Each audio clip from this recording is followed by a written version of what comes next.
This is Bedtime Story number 217, Revenge Adjacent, Part 5.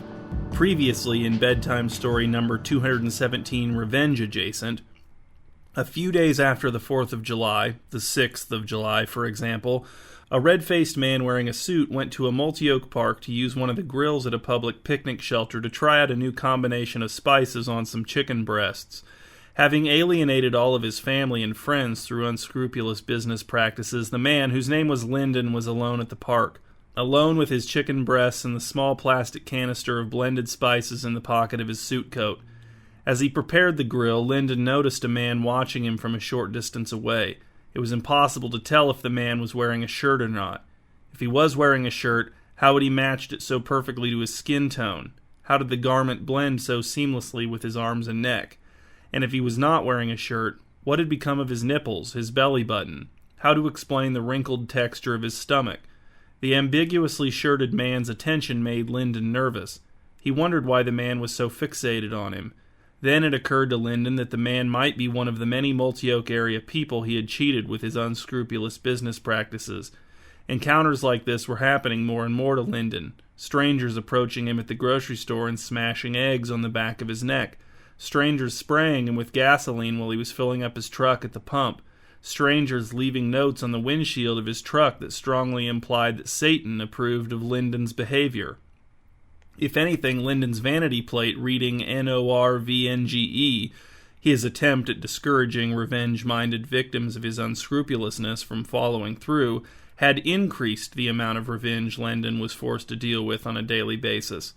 And so it seemed to Lyndon as if even his post-4th of July grilling experiment was to be interrupted. What form would this man's revenge take? Would he shout insults at Lyndon? Would he physically assault him? Would he wait until the chicken was grilled, spiced, and ready to eat, then rush forward and knock it into the dirt?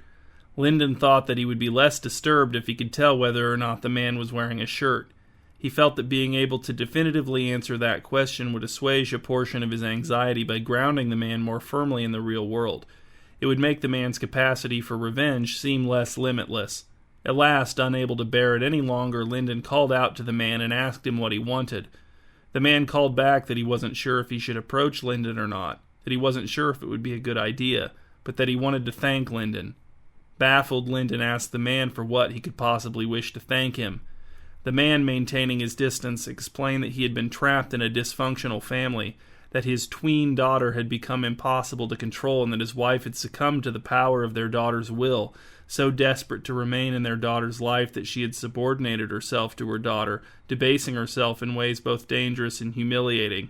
Finding this family situation untenable, the man had been searching for a way out when Lyndon had come along and cheated him on a business deal, providing a perfect motive which the man could use to grant plausibility to a faked suicide. The man had just concluded this recitation to Lyndon when he caught sight of his wife lurking near the parking lot, cried out in terror at the possibility of being recognized despite his disguise, and demanded the keys to Lyndon's truck. Lyndon refused, but the man rushed him.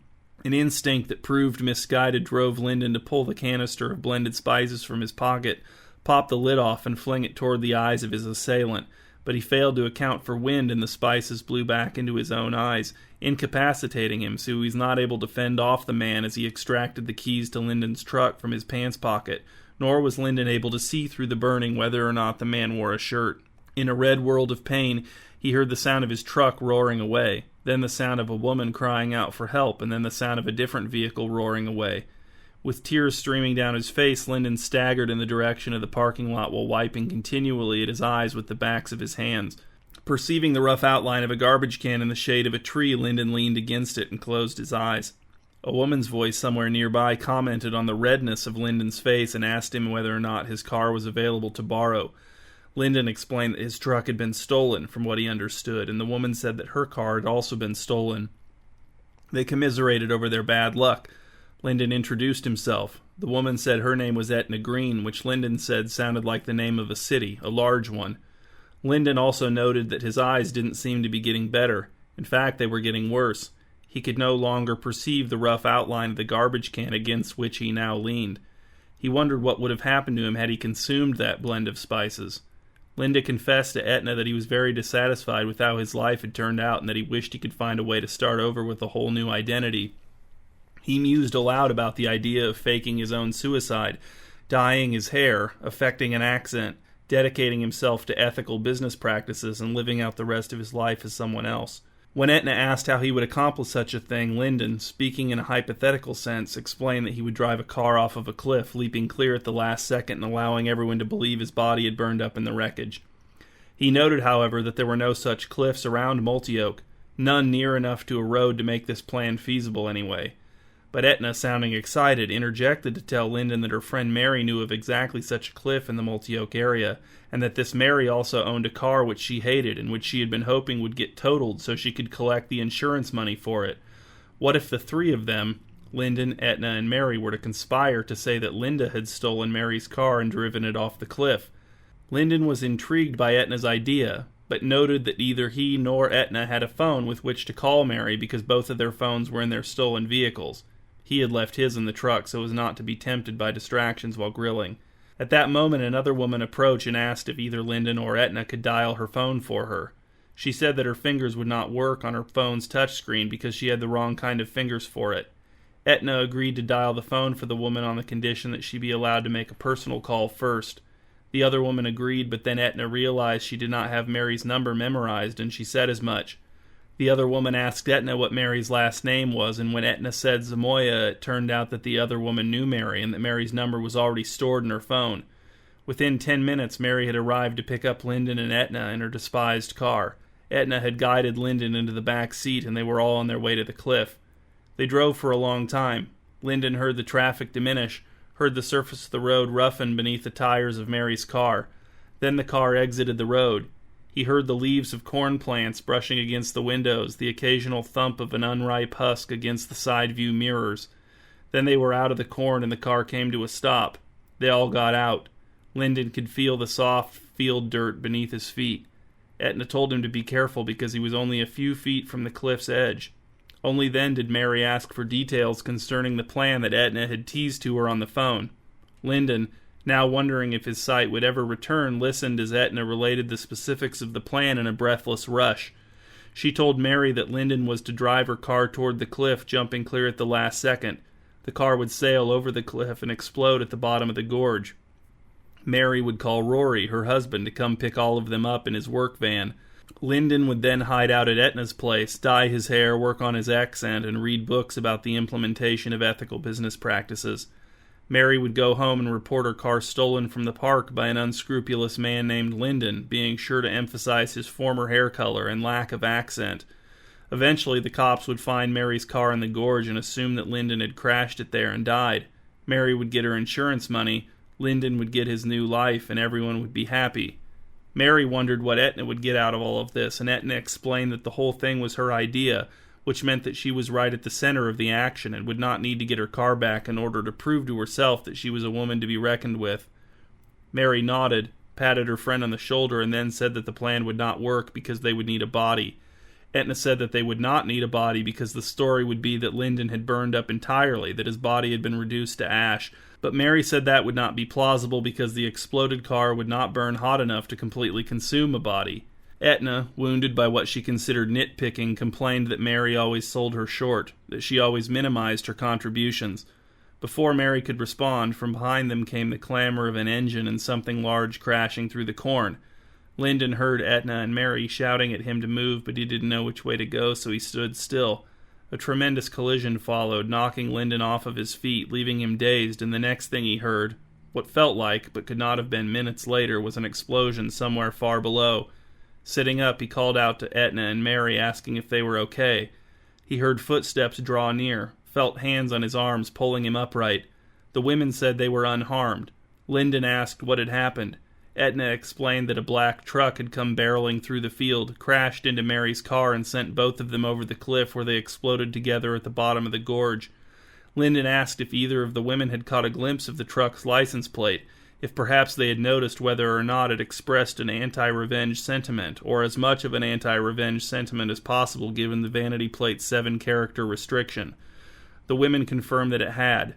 Lyndon asked if the driver had leaped clear at the last second. The women said that he had not. At that moment, Lyndon heard a woman call out from the direction in which the truck had come. She asked if the truck had gone over the cliff. if the driver had died in the crash. Mary told her it had, and he had. The woman said that her work was done then, that her husband had been avenged. She then launched into a long explanation about how she didn't know what the man who had cheated her husband looked like, that she had only recently received a tip about the truck he drove, that she had happened upon the truck in the parking lot by chance after walking to the park to work off some of the calories she'd consumed over the holiday weekend, that she had decided to watch the truck as long as it took to see who got into it, but that when the driver had run up to the truck, jumped in, and taken off in such a panic, she realized that he had recognized her as a threat and that he might be fleeing for good, that this might be her last chance to get at him. Desperate to keep him from getting away, she had stolen a car from someone else in the parking lot and taken off in pursuit, chasing him through Multioke and out into the country where he had lost control of his truck, careened off of the road and into this field where he had met his fate, and her lust for revenge had finally been satisfied. Etna asked the woman what she remembered about the person from whom she'd stolen the car. The woman said she remembered nothing about the person, and, in fact, the more she thought about it, the more it seemed like the car had just been sitting there with its door open and the keys in the ignition as if waiting for her, as if she had been meant to take it, a truly victimless crime. When we left off last time, Lyndon had just asked the woman if she had gotten a good look at the man who she had been chasing. "No," said the woman, "I wasn't very far away from him while he was getting into his truck, but it seemed like he was trying to keep his face turned away from me. Another sign that he was afraid of me, that he knew my intentions and thought only of escaping my righteous wrath." "Did you happen to notice whether or not he was wearing a shirt?" asked Lyndon. "No," said the woman. Lyndon could feel but not see her giving him a look. "And any shirt or shirts on the body would probably be burned up?" asked Lyndon, directing his question to where he thought Mary now stood. "A car fire like that is hot enough to burn up a shirt?" "Yes," said Mary. "Definitely." Unfortunately, this is where bedtime story number 217, Revenge Adjacent, comes to an end. There were plans for a part 6, but due to circumstances beyond our control, it will not be recorded.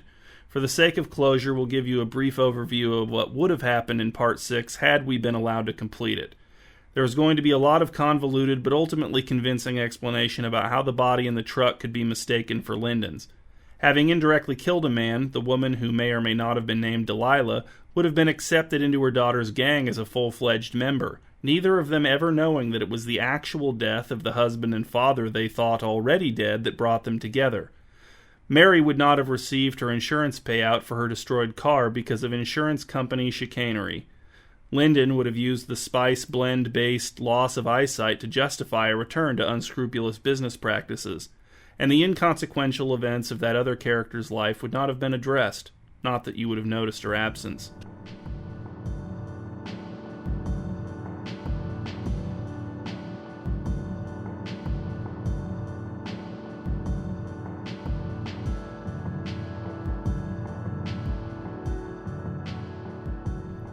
These are the discussion questions for bedtime story number 217, Revenge Adjacent. Number 1. How likely are you to mount a fan campaign to insist upon the production and release of bedtime story number 217, Revenge Adjacent, Part 6? What sort of threats are you likely to level against me if I don't acquiesce to your demand?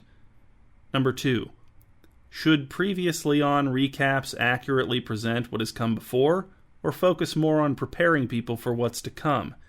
If you feel as if this question may be a trap and that it is too controversial to answer, feel free to equivocate. Number 3. How much sleep over the course of your life to this point have you lost to continuity errors?